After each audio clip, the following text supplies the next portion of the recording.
Hi everyone, welcome to my another simple tutorial of Windows 10. In this tutorial I'm going to show you how to change your Windows wallpaper even if you're not activate your Windows. On my screen you can see in the right corner here this Windows is not activated. If you go to your personalized to change wallpaper, you cannot change. Here you can see I cannot change wallpaper or do anything. Everything is locked, and we need to active Windows before personalize. So let's start how can change your wallpaper in Windows 10 if you're not activate your Windows. Open this PC, and search by wallpaper. After searching by typing wallpaper, you will see many folders of wallpapers. From here you enter any folder that contains wallpaper images, or you can directly go to any folder where you have downloaded and placed the wallpapers. Now select the image and right-click on your mouse.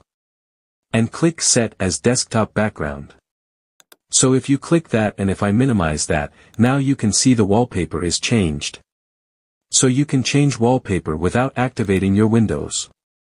So hope you find this video helpful. If you found this video helpful, please like that video and hit the subscribe button to get more update video.